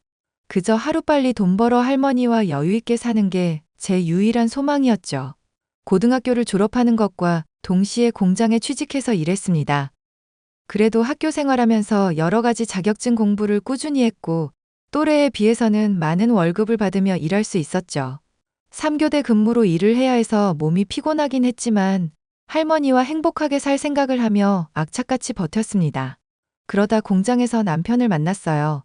남편은 공장에서 일하는 경력직 직원이었습니다. 저에게 첫눈에 반했다며 1년 정도를 따라다니다가 제가 마음을 받아주게 되면서 연애를 하게 되었죠. 주영아, 오늘도 늦게 들어온다니? 아니요, 오늘 낮 근무라서 6시면 끝나. 할머니 내가 보고 싶구나. 우리 강아지 오랜만에 갈비찜 좀 해주려고 그러지. 이 할미도 오늘은 수완이 좋아서 일찍 끝났거든. 나물 다 팔고 들어왔다. 우와, 고생했네. 우리 할머니, 나 바로 집에 가면 6시 반쯤 될 건데 내가 따로 사갈 게 있나? 그냥 빈손으로 와. 그리고 옆 가게 박 사장이 그러던데 주영이 너 만나는 남자 있니? 좀 더 확실해지면 말하려고 했는데 박 사장님 말하지 말라니까. 왜 뭐가 어때서 손주사위 될 사람은 뭐 하는 사람이다니? 같은 공장에서 일하는 팀장님이셔. 근데 나보다 나이가 조금 많아. 띠 동갑 차이나. 나이가 많긴 많구나. 그 나이 먹도록 장가 못 간 이유라도 있다니? 나야 모르지. 그런데 날 어찌나 좋아하는지 매일 결혼하자고 난리야. 아직 결혼하기엔 이른 나이인데 조만간 한번 데리고 완. 이 할미가 별다른 능력은 없어도 오래 살아보니 사람 눈빛만 봐도 어떤지 다 알겠더라. 알겠어. 조만간 한번 데리고 갈게. 이제 곧 끝나니까 조금만 기다려. 남편은 나이도 있고 해서 결혼을 빨리 서두르는 눈치였습니다. 솔직히 벌이도 나쁘지 않았고 생긴 것도 그 나이에 비해서 젊어 보이는 편에 속해서 결혼해도 좋겠다 생각했어요. 남들은 나이도 어린데 더 즐기다 결혼하지 그러냐며 제가 아깝다고 늘 말했습니다. 할머니께 인사드리니 할머니는 나이 많은 게 조금 흠이라고 하셨지만 저를 잘 대해주는 남편의 모습을 보시고는 결혼해도 좋다며 이내 허락을 해주셨죠. 시댁은 요양원에 계신 시아버지, 가정주부이신 시어머니, 아주버님, 남편 이렇게 네 식구였습니다. 시아버지는 몇 년 전 뇌졸중으로 쓰러져 몸을 잘 가누지 못하는 상태였고 생활하기 불편하고 누군가의 보살핌이 있어야 해서 요양원에 입소한 상태였어요. 이런저런 상황들 때문에 솔직히 결혼이 조금은 망설여졌습니다. 시어머니가 정말 옛날 마인드를 갖고 계신 분이었거든요. 저는 자유롭게 제 할이라며 지내고 싶었는데 결혼하면 일 그만두고 집안일에 힘써야 한다고 하신 분이었죠. 하지만 남편을 사랑하는 마음이 컸기에 단단히 각오하고 남편과 결혼을 하게 되었답니다. 저희 집이나 시댁이나 따로 집을 마련해줄 형편은 되질 않아서 몇 년만 시댁에서 살기로 했어요. 하지만 그건 아주 잘못된 선택이었습니다. 이혼으로 가는 지름길인 줄도 모르고 그저 가족이 생긴다는 기대감에 마냥 좋아했던 저였죠. 지금 어디니? 장 보러 나간 지가 언젠데 아직까지 안 들어와? 어머니, 저 지금 들어가려고요. 장 보러 나온 김에 친구 만나서 잠깐 커피 한잔 했네요. 뭐라고? 너 지금 그럴 정신이니? 이제 두어 시간 뒤면 네 남편 퇴근하고 저녁 시간인데 저녁 준비해야지. 네, 저도 시간이 이렇게 된지 몰랐어요. 죄송해요. 지금 바로 갈게요. 도대체 정신머리를 어디다 두고 다니는 거야? 네 할머니가 널 그렇게 가르쳤니? 지금 당장 튀어와. 엄마, 나 오늘 회식해. 그러니까 집사람이랑 저녁 챙겨 먹어. 나 좀 늦어. 아이고, 우리 아들 밥은 먹고 다니는 거냐? 알았다. 우리 걱정은 말고 일 보고 들어와. 오늘도 좀 늦네요. 나도 다시 공장 가고 싶다. 얘 좀 봐. 어디 시어머니 앞에서. 여자는 그저 남편 내조만 잘하면 되는 거야. 어머니, 저도 일하던 사람이라 집에만 있으려니 갑갑하긴 하네요. 이참에 아르바이트라도 할까요? 말도 마라. 너 살림도 아직 배우려면 한참 남았어. 네 남편이 벌어다주는 돈으로 살면 되는 거지. 그렇게 돈을 벌고 싶니? 저 사람 혼자 버는 것보단 낫잖아요. 10만 원 벌고 20만 원 벌고. 그럼 더 여유롭지 않을까요? 나 때는 남편이 돈 안 벌어다 줘도 다 알아서 먹고 잘만 살았다. 네가 아직 살림을 못해서 그러는 거야. 너 퇴직하면서 받은 돈도 있고. 그럼요. 열심히 살림이나 배워야죠. 다음 주에 아버님 요양원 가는 날인데 저만 가면 되나요? 그래, 난 볼 일이 있어서 못 가. 그러니까 네가 가서 하룻밤 자면서 시아버지 수발도 좀 들어주고 그래라. 그 양반, 우리 안 본 지 오래돼서 적적해 할 거다. 당신이 여러모로 고생이 많네. 나도 같이 가면 좋겠지만 일이 많아져서. 아무튼 난 오늘 늦으니까 먼저 자. 예끼, 그런 소리 하지 마라. 여자가 집안일 하는 게 뭐 대수라고. 그러면 세아가 버릇만 나빠지는 거 모르니? 에이, 엄마도 너무 닥달하지 마요. 아무튼 나중에 봐. 알겠어요. 남들이 다 반대하는 결혼을 했던 이유는 그저 남편에 대한 믿음 때문이었습니다.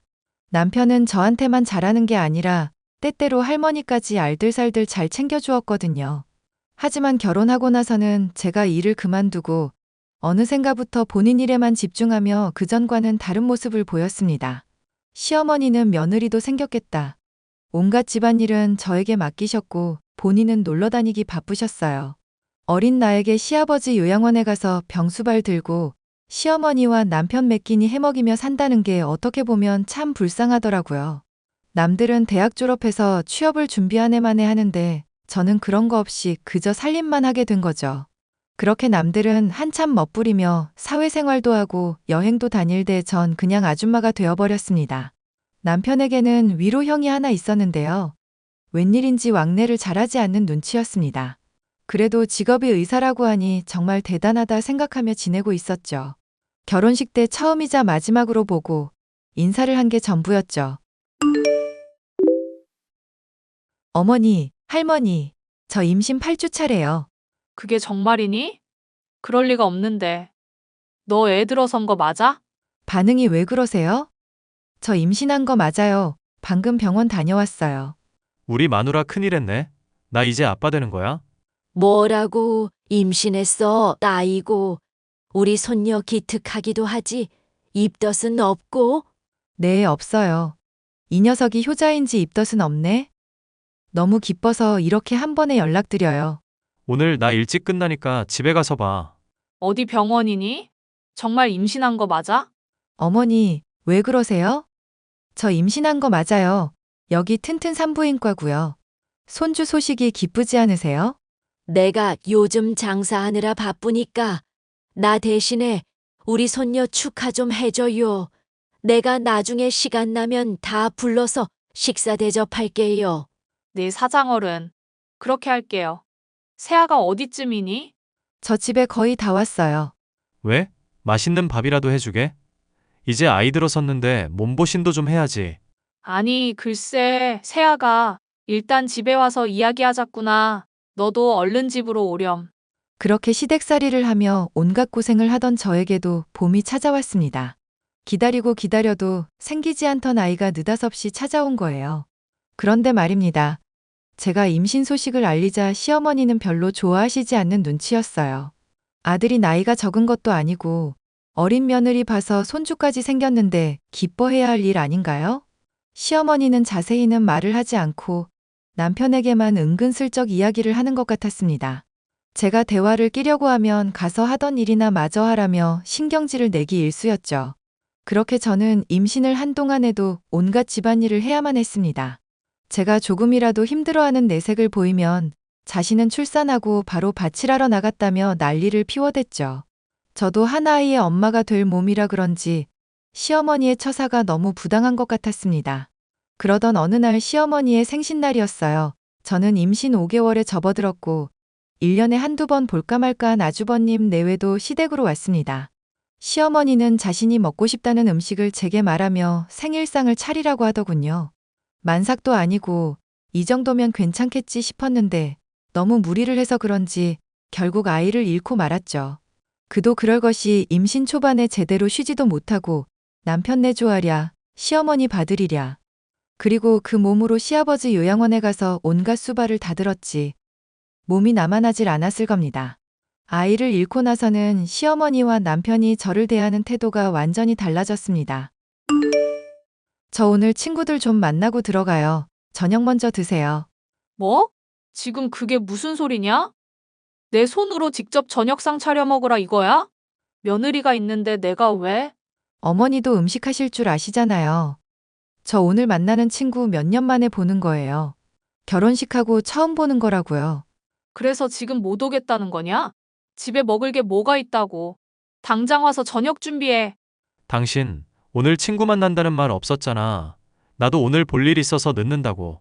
출장 가야 할지도 모르는데 엄마 챙겨야지. 너무들 하시네요. 다 알아서 할 수 있는 문제인데 제 생각은 추호도 안 하네요. 뭐가? 아이 떠나보내고 제일 힘든 건 나야. 그 마음 위로해주러 친구가 온다길래 만난다는데 그게 그렇게 안 될 일이야? 한두 살 먹은 어린애도 아니고 밥도 못 차려 먹어? 안 그래요, 어머니?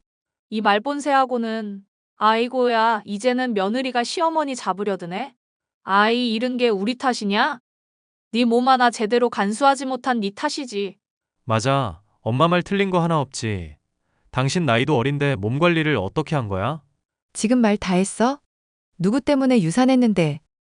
임신 초기에 쉬지도 못하게 한 게 누군데? 이게 무슨 소리야? 내가 언제 쉬지 말라고 했니? 네가 알아서 집안일하면서 짬짬이 쉬면 될 일 가지고 지금 누구한테 바락바락 대드니? 어머니도 그러시는 거 아니죠. 어머니도 똑같은 여자잖아요. 그럼 적어도 괜찮냐는 말이 먼저 아니에요? 그런데 그런데는 뭘 그런데요예요? 며느리가 유산했는데 괜찮냐는 말 한마디 하는 게 그렇게 어려워요? 어머니 원래 이렇게 인색하신 분이셨어요? 지금 엄마한테 무슨 말버릇이야? 당신도 그래. 나 위로해 준 적 있어?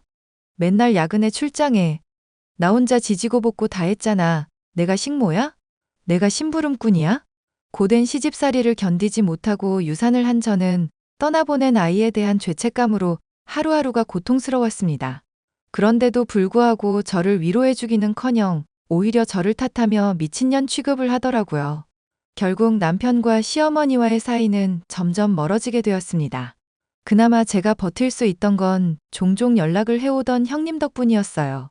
제 소식을 들었다며 제일 먼저 걱정해주고 공감해준 분이 바로 형님입니다. 아주버님도 남편에게 어린 나이에 시집와서 같이 살아주는 것만으로도 고마워해야 한다며 잔소리를 해주셨고요. 하지만 그럼에도 불구하고 남편은 달라지는 모습 따윈 없었습니다. 오히려 더 밖으로 나돌더라고요. 모든 걸 포기하려던 찰나 왠지 남편의 휴대폰을 보고 싶은 겁니다. 결국 남편이 잠든 틈을 타 휴대폰을 이리저리 살펴보았어요. 나이가 있던 사람이라 잠금을 해두거나 하지는 않았더라고요. 메신저를 보는데 정말 충격을 받지 않을 수 없겠을 정도로 적나라한 대화가 있었습니다. 남편에게는 내연녀가 있던 거예요. 그리고 시어머니도 그 사실을 알고 있었죠. 모든 증거를 캡처해서 제 휴대폰으로 옮겨놓고서는 아무 말도 하지 않고 며칠을 지냈습니다. 그리고 저도 이전과는 다른 태도로 남편과 시어머니를 대했죠. 당신 요즘 뭐 하는데 이렇게 늦게 다녀? 어디야? 집에도 없고. 나 요즘 친구들 좀 만나고 다니는데 왜? 뭐가 잘못됐어? 아니, 우리 엄마 식사도 좀 챙겨드리고 해야지. 그렇게 밖으로만 나돌면 어떡해? 엄마가 당신 연락 안 받는다고 난리야. 내 알바야? 차단해놔서 연락 온지도 몰랐네. 차단을 해? 왜? 당신 제정신이야? 요즘 왜 그렇게 행동하는 거야? 야, 이제 그만 좀 해. 어머니는 손이 없어 발이 없어? 그리고 당신도 자기 엄마 밥은 좀 차려줄 수 있는 거 아니야? 내가 언제까지 당신들 뒤치다꺼리 해줘야 해? 뭐? 야, 너 말이 좀 심하다. 내가 오냐오냐 해줬더니 아주 기어오르네. 너랑 나랑 나이 차이가 얼만데. 말 한 번 잘했다. 너는 나보다 12살이나 많으면서 밥 한 끼 못 차려 먹냐? 너보다 나이 어린 여자가 시집 와서 니들 뒤치다꺼리 해주면 그게 당연한 거야? 니들 똥은 니들이 닦으라고. 야, 너 정말 이럴 거야? 뭘 믿고 이렇게 까불어? 할머님한테 너 이러는 거 다 말해버려? 그리고 내가 말을 안 해서 그렇지. 너 이번 달 카드값이 왜 이렇게 많이 나왔어? 이 미친년 편내가 하라는 살림은 안 하고 놀러 다니면서 돈이나 펑펑 써대고. 그래 말해봐. 이 멍청한 자식아. 그리고 그 카드 내가 쓴 거 아니거든? 어따 대고 큰 소리야. 그거 다 니네 엄마가 쓴 거거든? 그럼 어떻게 이 금액이 나와? 너 지금 놀러 다니는 거 누구 돈인데? 내 돈이지 누구 돈이야. 네가 준 카드는 애초에 나 가지고 있던 적도 없었어. 잘난 너네 엄마가 귀한 아들 덕 좀 보겠다고 가져다 쓰던데? 정말 엄마가 쓴 거라고? 이게 말이나 되는 일이야? 너 당장 집에 들어와. 웃기는 소리하고 있네. 네가 뭔데 이래라 저래라야? 내가 너 바람 피우는 거 모를 줄 알아? 증거도 다 있고 발뺌할 생각은 하지 마. 뭐? 네가 그걸 어떻게? 그 여자 임신도 했다더라? 보는 눈은 있어서 또 꼴에 어린 여자 골랐던데? 그 여자는 돈 좀 있는 집인가 봐? 어떻게 꼬셨는지는 모르겠는데 그 여자랑 한번 잘해봐. 아니, 너 나랑 이혼이라도 하겠다는 거야? 내가 그 여자 정리하고 올게. 그럼 됐지? 미친놈이네. 네 아이 임신한 여자 버리겠다고? 진짜 대박이다. 아니, 사람 약 올리는 것도 아니고 그 여자가 내 임신한 건지 아닌지 어떻게 알아? 내가 말했지. 증거 다 갖고 있다고 너랑 그 여자랑 같이 병원도 다녀왔더만 뭔 개소리를 짓거리고 있어? 조만간 이혼 서류 보낼 테니까 도장이나 찍어라. 아니, 갑자기 이러면 어떻게 해? 이러지 말고 대화 좀 하자. 카드값도 해결해야지. 당장 내가 돈이 어딨어. 그러는 나는 돈이 있겠니? 나한테 빌려달라는 말 하려거든 꺼져줄래? 그리고 너 우리 할머니한테도 돈 받아갔더라? 그거 다 물어낼 준비하고 있어. 카드값은 둘이 알아서 하시고요. 야, 갑자기 이러면 어떡해? 저는 그날로 시댁에서 나와 할머니 집으로 갔습니다. 표정이 어두운 저를 보니 할머니가 대충 짐작을 하셨는지 말없이 어깨를 두드려 주시더라고요. 그동안 고생했다면서 밥이나 마음껏 먹으라고 푸짐하게 한 상 차려주셨습니다. 저는 다음 날 날이 밝자마자 변호사를 선임해 이혼 소송을 진행했어요. 제가 갖고 있는 증거가 워낙 명백하다 보니 남편이 이렇다 저렇다 할 새도 없겠더라고요. 그리고 남편과 바람난 내연녀는 그제서야 남편이 유부남이란 걸 알았더라고요. 남편은 저에게 이혼 소송을 당한 것도 모자라 그 여자에게 사기죄로 고소당했습니다. 남편에게 위자료로 충분한 돈을 받았고 남편은 결국 사기죄로 실형을 선고받고 구치소에 수감되었죠. 시어머니는 저에게 끈질기게 연락을 해왔지만 접근 금지나 통신 제한이 가능해서 바로 신청해버렸어요. 더 이상 지긋지긋한 시댁과의 인연도 끝이 나버렸답니다. 그 뒤로 저는 할머니를 도와 시장에서 장사를 시작했어요. 작은 가게를 마련했고 거기서 할머니와 나물도 팔고 반판도 만들어 팔고 소소하게 생활하고 있답니다. 아직은 젊은 나이니까 새 출발을 해도 될진 모르겠지만 젊은 나이에 결혼과 이혼을 하게 되니 딱히 생각은 없더라고요. 그냥 이대로 만족하면서 제 인생을 살려고 합니다. 위자료로 받은 돈과 할머니가 여태까지 모은 돈으로 작은 집을 장만했고 풍족하진 않지만 부족함 없이 할머니와 둘이 오손도손 살고 있습니다. 제 사연은 여기까지예요. 구구절절한 제 사연 들어주셔서 감사합니다.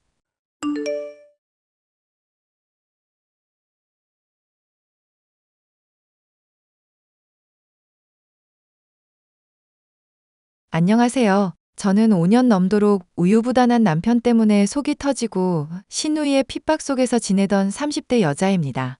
최근에는 그런 가족들과 아예 연을 끊게 된 일이 있었는데요. 어떤 사연이 있었는지 얘기를 해볼까 해요.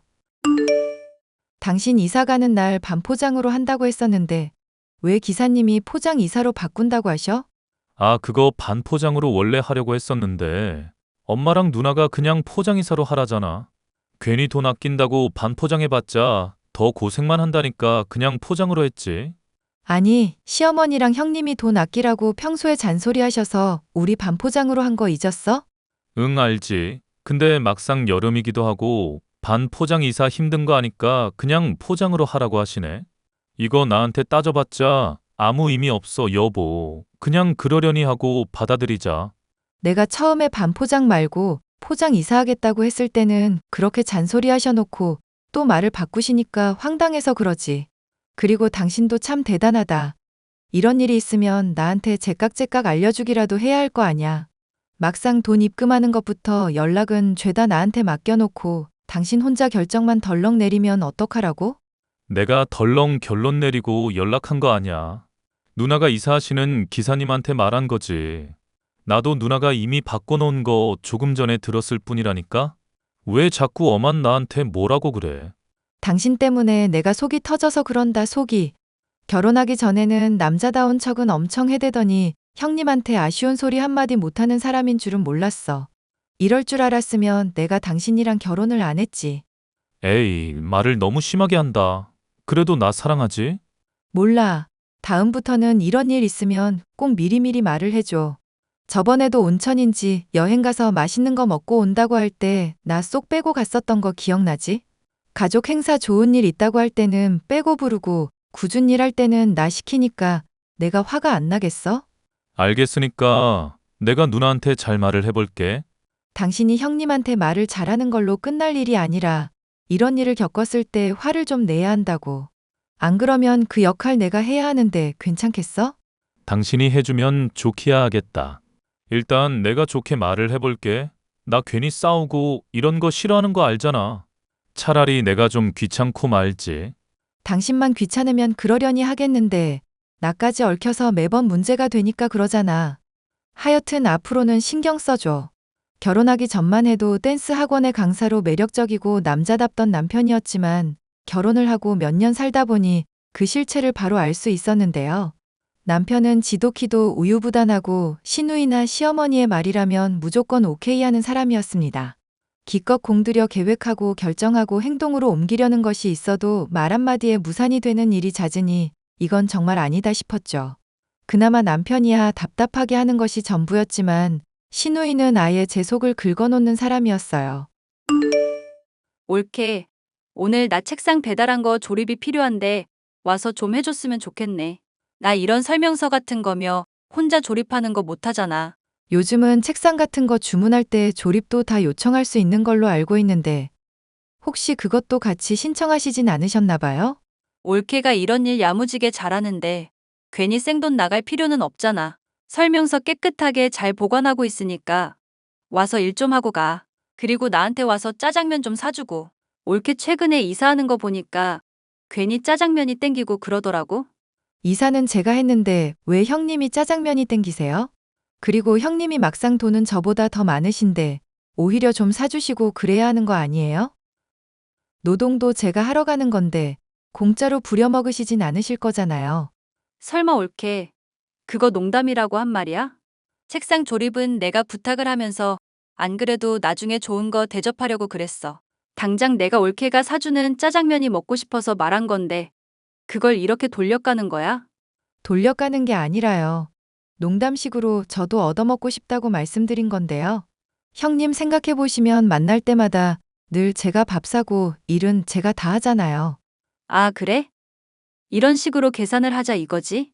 그렇게 따지면 올케는 나한테 평생 먹을 거 사고 이자 따박따박 갚으면서 살아야 해. 그게 무슨 말씀이세요? 제가 형님한테 돈 빌린 적 있어요? 나한테 돈 빌린 거야 없지만 현백이 취직한 자리 내가 다 마련해 준 거잖아. 내 남편이랑 이혼하기 전 인맥으로 사정사정해서 장만해 준 거니까 그 정도는 내가 자격 있지 않을까? 형님이 자격 운운하시기에는 별로 한 게 없지 않을까요? 이봐 올케, 나 결혼정보 회사에서만 10년 넘게 근무한 사람이야. 올케 스펙이면 50대 할아버지도 간당간당한 거 알지? 그런 사람을 내가 번듯한 직장 가진 동생이랑 결혼하게 해준 거잖아. 덕분에 다달이 월급 넉넉하게 나오는 남편 두고 집에서 뒹굴거리면서도 팔자 좋게 지내고 있고 형님이 제 남편 직장 장만해 주신 건 고마운 일인데 그걸 가지고 언제까지 이러시려고요. 저도 형님한테 할 만큼 충분히 했다고 생각해요. 그리고 듣자 하니 말씀이 많이 지나치시네요. 집에서 뒹굴거리다뇨, 제가요? 그리고 50대 할아버지가 뭐가 어쩌고 어째요? 내가 올케 집에 얼마 전에 가보니까 반찬들이 죄다 말라 비틀어지고 생기가 없더라. 집에서 그때그때 반찬 만들어줘가면서 현백이 챙겨줘도 모자랄 판에 냉장고에 잔뜩 만들어 놓은 거 처먹으라고 하는 거 보고 내가 기함을 했어. 끼니마다 요리를 차리려면 저한테 생활비가 더 많이 들어와야 가능하겠죠? 형님이며 어머님이며 남편이 용돈 갖다 바치는 통에 생활비가 많이 부족해서요. 저도 장 보고 그때그때 요리하고 맛있는 거 대접하고 싶은 사람이에요. 이거 봐. 뭐든지 옳게는 하겠다고 말을 안 하고 따박따박 이렇게 대들고 핑계만 대잖아. 그러니까 내가 옳게를 아무리 좋아하려고 노력해도 정이 안 드는 거야. 저라고 형님 마음에 드는지 아세요? 결혼하고부터 이제까지 남편이 힘들다고 하면 오구구 하시면서 제가 힘든 건 한 번도 신경 써주신 적 없잖아요. 솔직히 저로서는 서운한 것도 서운한 거지만 인간인 이상 짜증이 날 수밖에 없지 않겠어요? 됐고. 나는 올케랑 당분간은 할 얘기가 없을 것 같아. 이딴 식으로 손윗사람한테 구는 거 보니까 결혼을 더 적극적으로 반대했어야 됐겠다 싶네. 앞으로 사과할 때까지 절대로 나는 올케한테 좋게 대할 일 없을 테니까 그런 줄 알아. 저도 형님이 먼저 사과 안 하는 이상은 절대 사과 안 할 테니까 그런 줄 아세요. 전 신우이의 사이가 한번 틀어지게 되니 오히려 불편하기는커녕 편하기만 했습니다. 이런저런 이유를 대가며 저를 불러대고 괴롭히는 꼴을 안 봐도 되니 아주 만족스럽기까지 했었는데요. 남편은 신우이에게 사주라도 받았는지 사과를 해보라는 식으로 언급을 했었지만 저는 코웃음을 칠 뿐이었죠. 그렇게 시간이 조금 지나자 신우이는 본인이 또 아쉬운 일이 생겼는지 은근슬쩍 제게 말을 걸어오더군요. 올케. 내가 오랜만에 또 이렇게 연락을 하게 됐네. 안 그래도 부탁할 일이 있기도 하고 건강하게 잘 지내는지 궁금하기도 해서 연락해봤어. 저야 뭐 스트레스 받을 일만 없으면 늘 건강한 편이죠. 그런데 평생 저 안 볼 것처럼 그러시더니 왜 갑자기 연락을 하셨을까요? 올케 보고 싶은 때에 뭐 시기라도 정해져 있나. 그냥 이렇게 저렇게 연락을 하는 거지. 내가 옛날에는 너무 올케한테 막 대했었던 것 같아 미안한 마음도 있고 해서.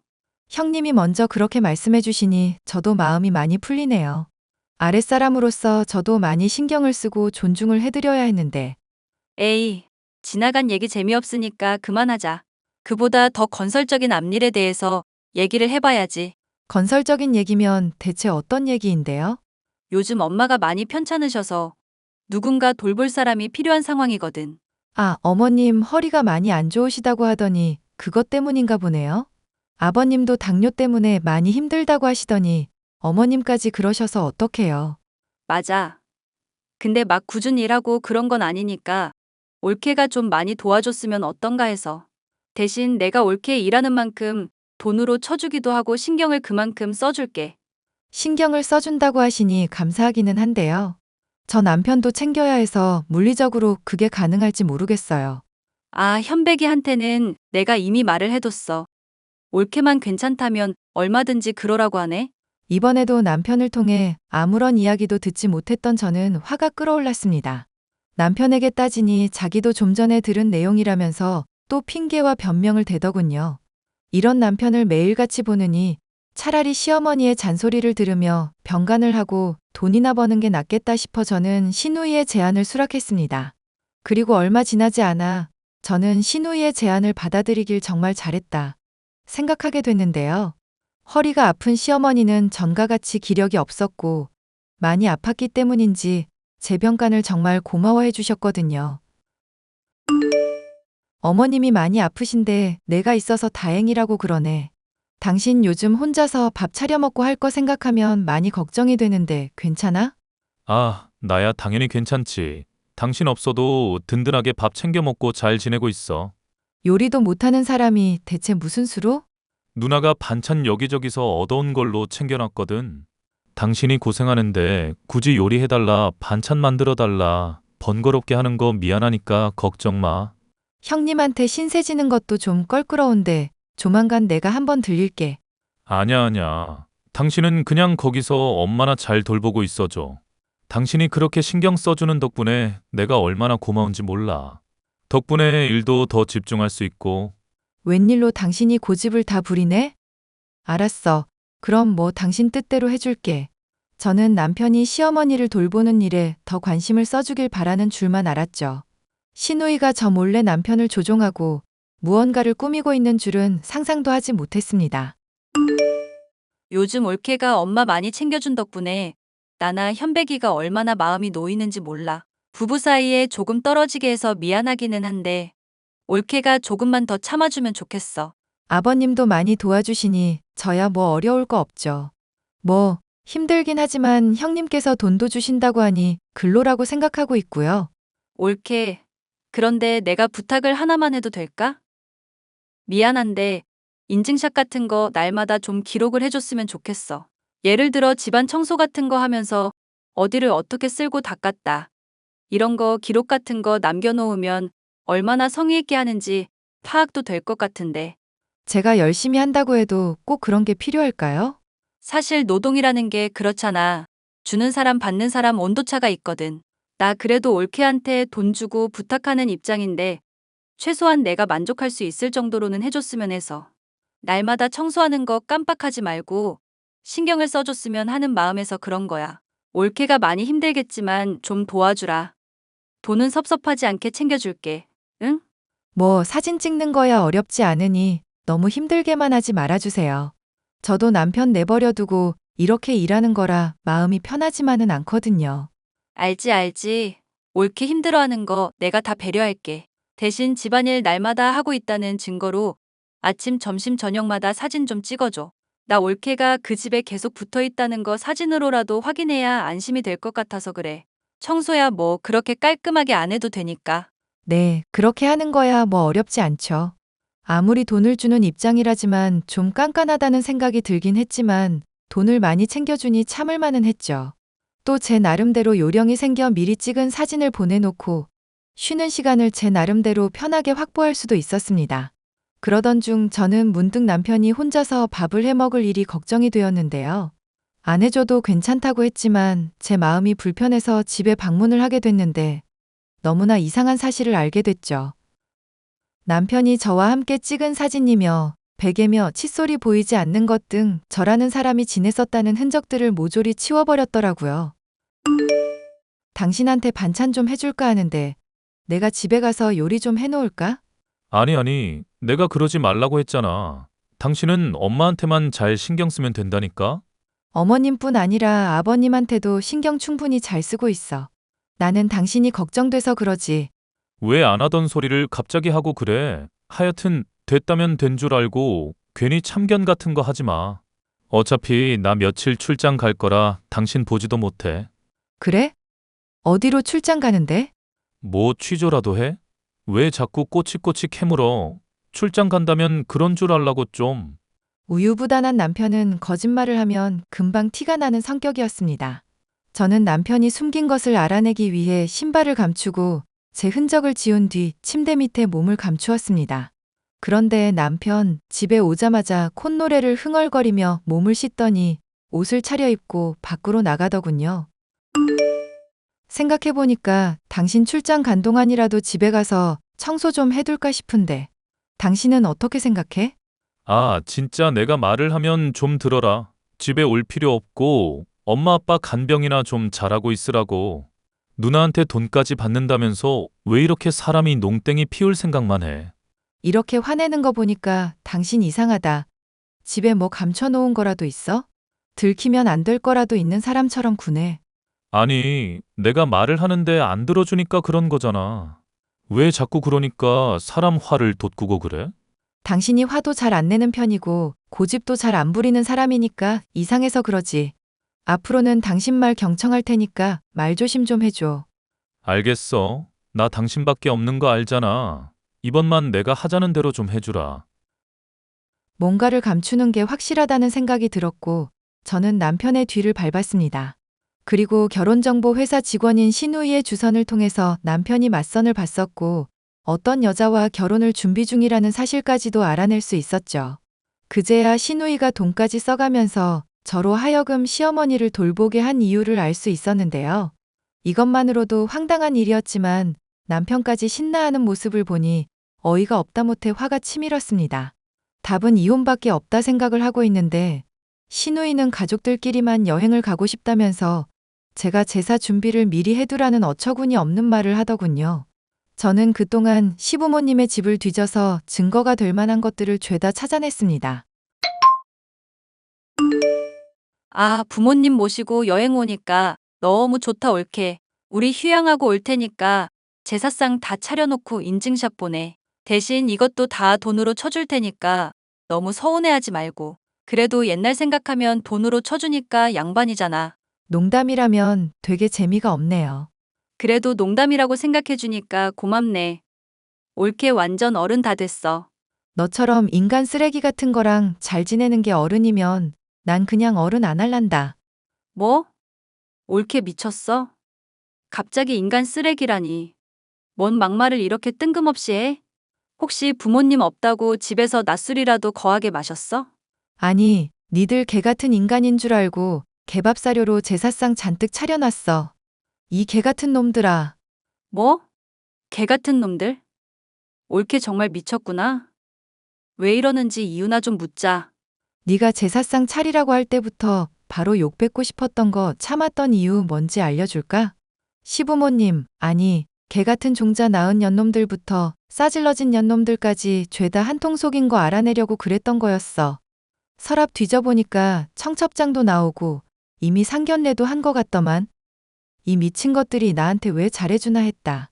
올케 좀 오해가 있었던 모양인데 일단 침착하고 얘기부터 듣자. 내가 가만히 있을 줄 알아?